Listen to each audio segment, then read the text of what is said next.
This is Tuvalu, an island country home to less than 12,000 people, with an output of just $63.1 million, which makes this economy smaller than a lot of department stores. There are individual people in the world that have a larger economic output than Tuvalu, but that alone is not what makes it so interesting. This tiny country is only getting smaller at its highest point. It's 4.6 meters above sea level, and the average height of the islands that make up this tiny nation is only 2 meters above sea level.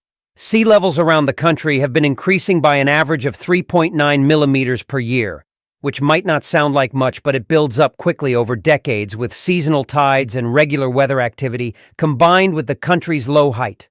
Large trucks of land are going to periodically get flooded by water from the ocean, even if the country doesn't disappear completely. It could very quickly become uninhabitable for its 12,000 citizens as fresh water supplies and farmlands are poisoned with salt water overflowing from the ocean. This is impacting an economy that is already very poor. Tuvalu is a GDP per capita, which is half that of the global average. It's a last resort, but if trends continue, the islands and the country itself will need to be abandoned. The country is simply not wealthy enough to endlessly deal with the problems caused by the ocean, making large parts of an already remote and desolate archipelago even more uninhabitable almost 100 times on this channel.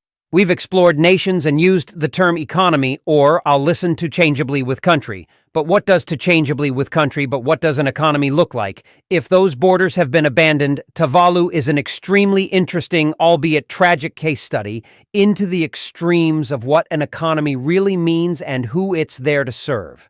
So what is Tuvalu doing to develop its economy? Is there any hope for it to get around these problems? And finally, what happens to an economy when its country no longer exists? Once we have done all of that, we can put Tuvalu, the smallest national economy in the world, on the Economics Explained National Leaderboard. This episode of Economics Explained is brought to you by REN as we explore the challenges faced by nations like Tuvalu. Due to climate change, REN provides an avenue for impactful action.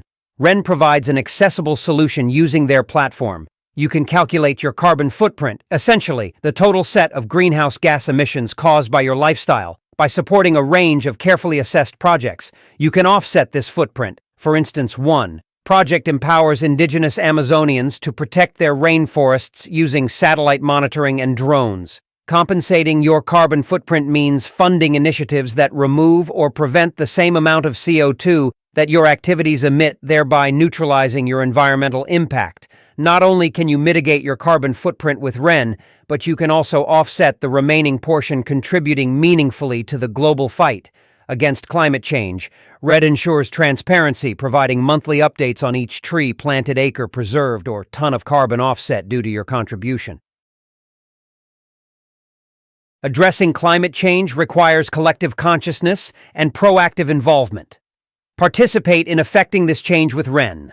The first 100 people who sign up using the link in the description will have an extra 10 trees planted in their name despite the challenges Tuvalu is facing, sinking into the ocean, playing the big one. The tiny economy has developed some rather ingenious industries to provide it with foreign income so that it can afford basic necessities. Tuvalu is incredibly remote and only has a tiny port, which is unsuitable for large container ships, which means getting anything to the country is very expensive. Tuvalu's economy is highly dependent on global oil prices, not because of heavy industry or a lot of people driving the country is really too small for both, but because almost all manufactured items need to be shipped or small boats all the way from Australia. By the time the small boats get there, they would have burned an average of 30,000 liters of diesel to make the trip when massive container ships make similar journeys. They obviously burn much more fuel, but the cost can be spread over thousands of containers. The average ship bringing cargo to Tuvalu carries around 10 containers. There just isn't enough demand or large enough port infrastructure to handle anything more. 30,000 liters of marine diesel can cost $60,000 alone, which is $6,000 per container, before including the crew, the maintenance of the ship, and the profit of the shipping company, from Brisbane to Tuvalu.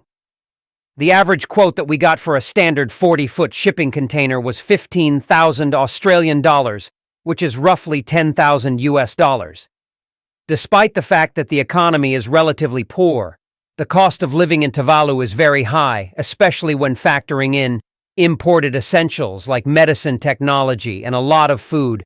Since the country doesn't produce much itself, the country has to get that money from somewhere, and one of its biggest foreign revenue sources has historically been sending its people to work on ships to follow, and sailors have become especially popular with German shipping companies.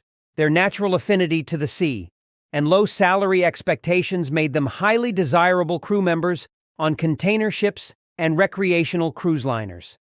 Their salaries may not be high by Western standards, but they have their food and accommodation provided, which means that they can send almost all of this foreign income back home to their families. Tuvalu has its own currency, but it's used more or less interchangeably with Australian dollars, and they are pegged at a rate of 1-to-1, which lets residents send money easily from abroad, and also lets the country purchase essentials easily from a much larger economy. Another interesting source of foreign income that Tuvalu has developed came about recently almost entirely by luck.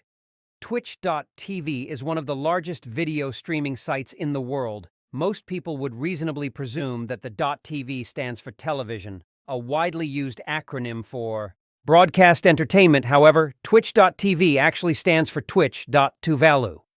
Every country in the world has a URL country code. The USA has .us, Australia has .au, Great Britain has .gb. It's just that True Values happens to be really useful for companies that want an entertainment-themed web address. Third-party companies that sell domains pay Tuvalu $5 million a year to offer this extension to their customers like Twitch in any regular economy. This wouldn't really be worth mentioning because $5 million is not going to have any impact on output measured in billions or even trillions of dollars. But in Tuvalu, the smallest national economy in the world, this little bit of luck accounts for more than 10% of their entire GDP. You might think, given its tropical beaches and coral reefs, that the country would be a major tourist destination. But in reality, it's one of the least visited countries in the world. It only has one tiny airport, and flights only take place 8 times a week.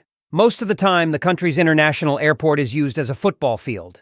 Getting there is extremely expensive and offers no real points of difference against the much cheaper and more established Fiji. The country does have hotels, but they're not exactly the kind of accommodation that's going to attract people from across the world looking for a luxury getaway. The final major component of Tuvalu's economy is foreign aid. Australia and New Zealand specifically offer a lot of development assistance to the tiny island because of their close relationship and common cultural heritage to Australia and New Zealand. The roughly $8 million a year they provide in assistance is not going to make any difference to their government budget, but it makes a big difference to Tuvalu. The arrangement is not entirely one-sided either. Australia particularly gets a lot out of maintaining this close economic relationship. Tuvalu works closely with the Australian Defence Force to perform maritime operations in a strategic part of the Pacific Ocean, and the Australian Pacific Seasonal Workers Program allows 2 balloons to come to Australia to work mostly in the cotton and sugarcane harvesting industries.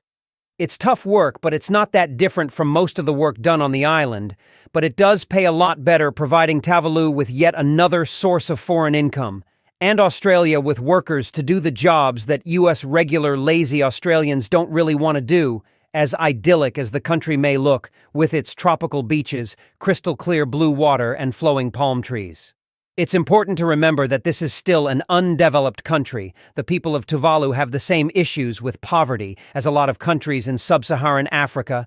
Tuvalu actually lobbied to maintain its classification as a less developed country in 2015 because if it graduated to a developing country, it would lose a lot of the services and programs that the UN provides. There are undeveloped economies in the world that squander their opportunities through corruption or economic mismanagement.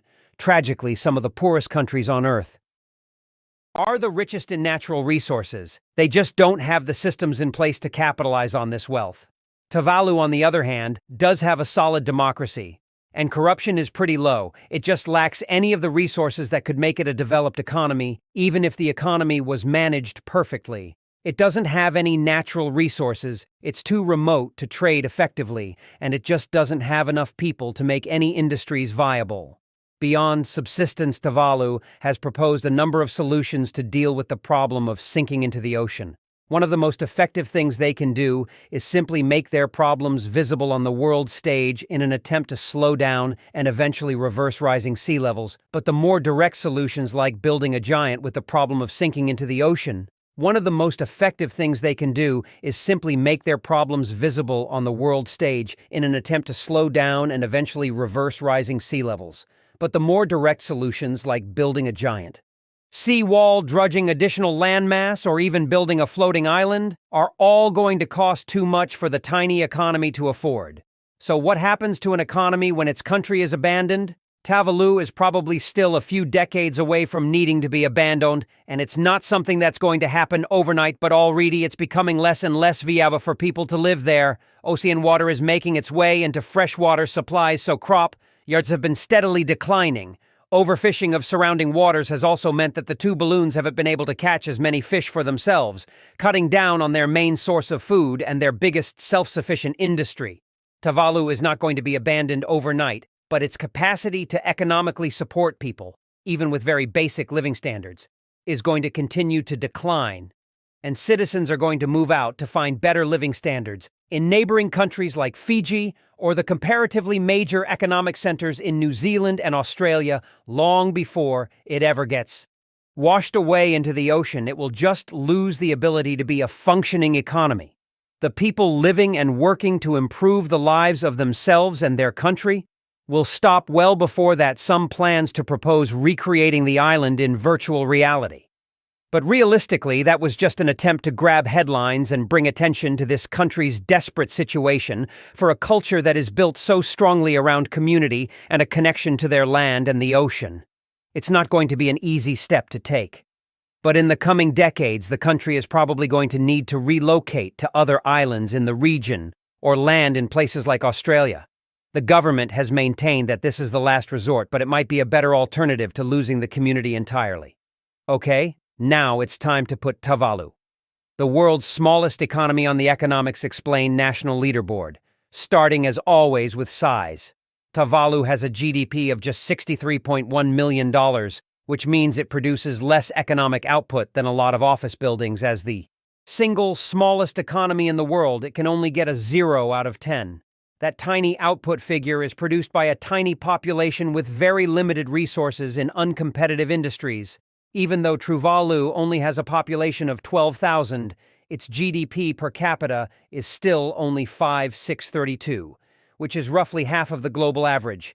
It gets a 3 out of 10. Stability and confidence is fine. It's obviously tiny with no real diversity of industry, and there are real threats to its economic and general future, but it has a democratically elected government, strong relationships with powerful allies, and a very low debt-to-GDP ratio. So Tuvalu gets a 6 out of 10. Growth has also been pretty strong. The economy has roughly doubled in size in the last decade, thanks to working deals it's made with Australia and New Zealand, and those revenues it gets from licensing the .tv domain. But growth is growth, and Tuvalu gets a 10 out of 10. Finally, industry. There isn't much to say here. When most of a nation's economy depends on its people doing work abroad, it can't get anything other than a 0 out of 10. Altogether, that gives Tuvalu, the smallest economy in the world, an average score of 3.8 out of 10, which does put it all the way down here on the leaderboard. But it's punching above its weight. Thanks for watching, mate. Bye.